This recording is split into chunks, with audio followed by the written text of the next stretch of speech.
अगर मुझसे कोई हिमाकत हो जाए, कोई भूल हो जाए तो मुझे माफ़ कर दीजिएगा। दिल्ली में अगले हफ्ते से घर घर राशन पहुंचाने का काम शुरू होने वाला था। मतलब अब एक गरीब आदमी को राशन की दुकान पे धक्के नहीं खाने पड़ते, बल्कि सरकार बढ़िया तरीके से अच्छे राशन पैक करके उसके घर भिजवाती। सारी तैयारी हो चुकी थी, टेंडर हो चुके थे, सारी तैयारी हो चुकी थी। बस अगले हफ्ते से ये शुरू होने वाला था। ये क्रांतिकारी कदम होने वाला था और अचानक आपने 2 दिन पहले इसको रोक दिया। क्यों सर? आपने ऐसा क्यों किया? पिछले 75 साल से इस देश की गरीब जनता राशन माफिया का शिकार होती आई है। पिछले 75 सालों से हर महीने फाइलों में जनता के नाम का राशन जारी होता है, पर उनको मिलता नहीं है। अधिकांश राशन चोरी हो जाता है। ये राशन माफिया बहुत ताकतवर है सर, बहुत ताकतवर। आज से 17 साल पहले मैंने इस माफिया के खिलाफ आवाज उठाई थी, इस माफिया को ललकारने की हिम्मत की थी। तब मैं दिल्ली की झुग्गियों में एक एनजीओ में काम किया करता था। उन झुग्गियों में गरीबों को उनका राशन नहीं मिलता था, उनका राशन चोरी हो जाता था। तब हमने हिम्मत की गरीब लोगों को उनका राशन दिलवाने की।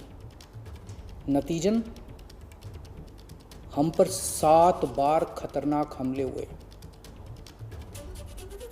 और एक बार तो इन लोगों ने हमारी एक बहन का गला काट दिया, लेकिन भगवान की दया से वो बच गई उस वक्त।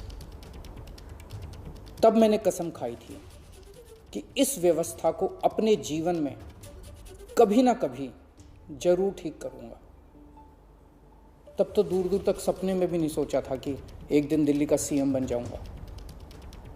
पर कहते हैं ना कि जब आप निस्वार्थ भाव से कोई संकल्प करते हैं तो ऊपर वाला भी अपने तरीके से आपका संकल्प पूरा करने में मदद करता है।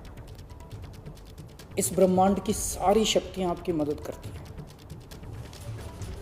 इस राशन माफिया के तार बहुत ऊपर तक हैं सर। 75 साल में आज तक कोई सरकार इस माफिया को खत्म करने की हिम्मत नहीं कर पाई। दिल्ली में पहली बार एक सरकार आई है जिसने ये हिम्मत दिखाई है। अगर ये घर घर राशन व्यवस्था लागू हो जाती ना सर, ये राशन माफिया खत्म हो जाता। पर देखिए ये राशन माफिया कितना ताकतवर निकला।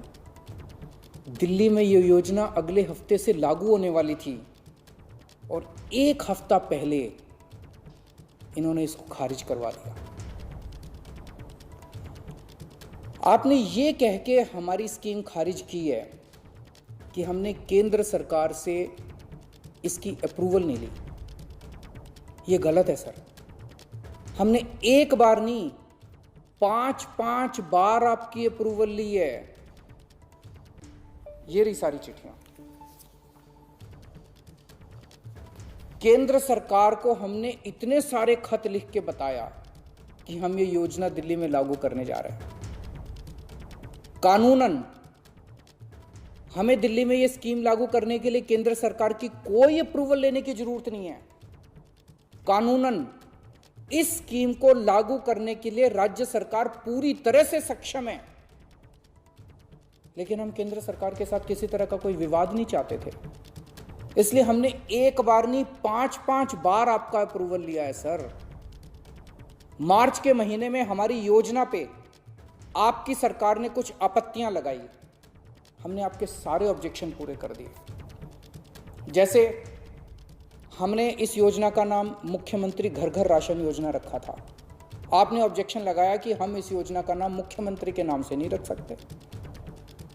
हमारा मकसद अपना नाम चमकाने का नहीं था, हमारा एक ही मकसद था, किसी भी तरह से ये स्कीम लागू हो और गरीबों को उनका राशन मिलने लगे। हमने आपकी बात मान ली, हमने स्कीम से नाम ही हटा दिया और भी आपने जितने ऑब्जेक्शंस किए हमने सारे मान लिए। इस सब के बावजूद भी आप कहते हो हमने आपकी अप्रूवल नहीं ली। और कैसे अप्रूवल लेते हैं सर? अब और कैसे अप्रूवल लें? इस सब के बाद भी आपने ये स्कीम खारिज कर दी, क्यों सर? लोग पूछ रहे हैं, अगर इस देश में पिज्जा की होम डिलीवरी हो सकती है, बर्गर की होम डिलीवरी हो सकती है, स्मार्टफोन और कपड़ों की भी होम डिलीवरी हो सकती है, तो फिर गरीबों के घरों में राशन की होम डिलीवरी क्यों नहीं होनी चाहिए? सारा देश जानना चाहता है आपने ये स्कीम खारिज क्यों की सर। आपने ये भी लिखा है कि चूंकि राशन दुकानदारों ने दिल्ली हाई कोर्ट में इस योजना के खिलाफ केस कर रखा है, इसलिए ये स्कीम खारिज की जा रही है।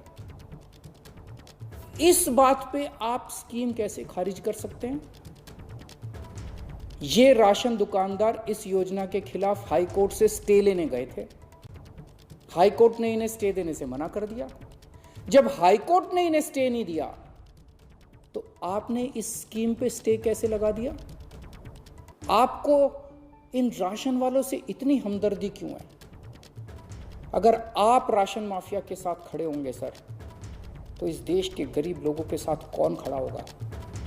दिल्ली के उन 70 लाख गरीब लोगों का क्या होगा जिनका हर महीने ये राशन माफिया राशन चोरी कर लेता है?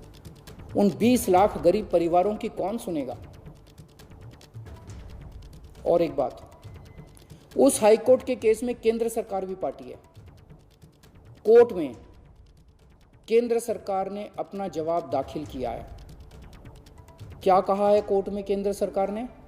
केंद्र सरकार ने कोर्ट में हमारी इस योजना के खिलाफ एक भी आपत्ति नहीं की है। जब कोर्ट में आपको हमारी योजना के खिलाफ कोई आपत्ति नहीं है, तो फिर कोर्ट के बाहर अब इस योजना को खारिज क्यों किया जा रहा है? ये कोरोना का बहुत कठिन समय है। मैं कई ऐसे लोगों को जानता हूं जो कोरोना होने के डर से राशन लेने नहीं जाते। राशन दुकान पे भीड़ लगती है। लोगों को लगता है कि अगर वो राशन लेने गए तो उन्हें कोरोना हो जाएगा। ये सब गरीब लोग हैं सर। इनमें कई लोग कोरोना काल में अपनी नौकरी खो चुके हैं। उनके घर में अब खाने को नहीं है। अगर हम उन्हें इनके घर तक राशन पहुंचाना चाहते थे, तो इसमें आपको क्यों आपत्ति है? कहा जा रहा है कि तीसरी लहर बच्चों पे भारी पड़ेगी। अगर उनके माता पिता को राशन दुकान पे भीड़ की वजह से कोरोना हो गया, तो उनके बच्चे भी तो फिर कोरोना ग्रसित हो जाएंगे। मुझे तो लगता है सर कि कोरोना काल में केवल दिल्ली ही नहीं, बल्कि पूरे देश में घर घर राशन योजना तक या घर घर तक राशन पहुंचाने की इस योजना को लागू कर देना चाहिए। ये दुकानें सुपर स्प्रेडर हैं। राशन की दुकानों पे लगने वाली भीड़ से बचा जा सकेगा। कितने ऐसे बुजुर्ग हैं सर जो राशन की दुकान से राशन लेने नहीं जा सकते? कितनी ऐसी गर्भवती महिलाएं हैं जो राशन की दुकान से राशन नहीं ला सकती? अगर हम उनके घर राशन पहुंचाना चाहते हैं, तो इसमें क्या समस्या है? केंद्र सरकार के कुछ ऑफिसर कह रहे हैं कि इस स्कीम के खारिज होने का असली कारण ये है क्योंकि ये केंद्र सरकार का राशन है। ये योजना लागू करके दिल्ली सरकार को इसका श्रेय क्यों मिलना चाहिए? सर यकीन मानिए, ये काम मैं रत्ती भर भी क्रेडिट के लिए नहीं कर रहा। मेरा सिर्फ एक ही मकसद है, किसी भी तरह गरीबों को उनका पूरा राशन मिले। आप प्लीज मुझे ये लागू कर लेने दीजिए। सारा क्रेडिट आपका, सारा श्रेय आपका। मैं खुद सारी दुनिया से कहूंगा खड़ा होकर कि ये योजना मोदी जी ने लागू की है। और फिर ये राशन ना आपका है ना मेरा है। ये राशन ना आम आदमी पार्टी का है ना भाजपा का है। ये राशन तो इस देश के लोगों का है। और इस राशन की चोरी रोकने की जिम्मेदारी हम दोनों की है। इस वक्त देश बहुत भारी संकट से गुजर रहा है। ये वक्त एक दूसरे का हाथ पकड़ के मदद करने का है। ये वक्त एक दूसरे से झगड़ने का नहीं है। लोगों को लगने लगा है कितनी मुसीबत के समय भी केंद्र सरकार सबसे झगड़ रही है। आप ममता दीदी से झगड़ रहे हैं, झारखंड सरकार से झगड़ रहे हैं, आप लक्षद्वीप के लोगों से झगड़ रहे हैं, महाराष्ट्र सरकार से लड़ रहे हैं, दिल्ली के लोगों से लड़ रहे हैं, किसानों से लड़ रहे हैं। लोग इस बात से बहुत दुखी हैं सर कि केंद्र सरकार सबसे लड़ रही है। ऐसे देश कैसे चलेगा? आप हम सबसे क्यों लड़ रहे हैं? हम सब आपके ही हैं, हम सब भारतवासी हैं। ऐसे में हम सब आपस में लड़ेंगे तो कोरोना से कैसे जीतेंगे? हमें आपस में नहीं लड़ना, हम सबको मिलके कोरोना से लड़ना है। कल सब लोग अखबारों की ये हेडलाइन पढ़ना चाहते हैं, मोदी जी ने दिल्ली सरकार के साथ मिलके दिल्ली के हर गरीब के घर राशन पहुंचाया। ये पढ़ना चाहते हैं लोग टीवी चैनलों पे ये ब्रेकिंग न्यूज़ देखना चाहते हैं कि मोदी जी और केजरीवाल ने मिलके दिल्ली के लोगों के गरीब लोगों के घरों तक राशन पहुंचाया। लोग ये खबर पढ़ना चाहते हैं सर, लोग ये खबर सुनना चाहते हैं। लोग ये नहीं सुनना चाहते कि केंद्र सरकार ने फिर से दिल्ली सरकार से झगड़ा कर लिया, कि केंद्र सरकार ने फिर से दिल्ली सरकार की एक और अच्छी योजना पर रोक लगा दी। मैं हाथ जोड़ के दिल्ली के 70 लाख गरीब लोगों की ओर से आपसे विनती करता हूं, सर प्लीज इस योजना को मत रोकिए। ये राष्ट्रहित में है, इसे होने दीजिए। आज तक राष्ट्रहित के सभी कामों में मैंने आपका साथ दिया। मैंने हमेशा कहा है कि राष्ट्रहित के किसी भी काम में राजनीति नहीं होनी चाहिए। अगर कोई विपक्षी पार्टी की सरकार भी राष्ट्रहित में कोई काम करती है, हम उसका साथ देते हैं। राष्ट्रहित के इस काम में आप भी हमारा साथ दीजिए सर। अभी तक की सरकारों ने देश के गरीब लोगों को 75 साल तक राशन की लाइन में खड़ा रखा।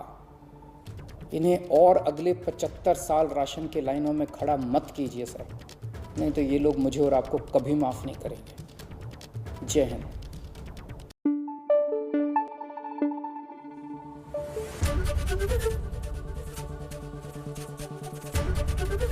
एबीपी न्यूज आपको रखे आगे।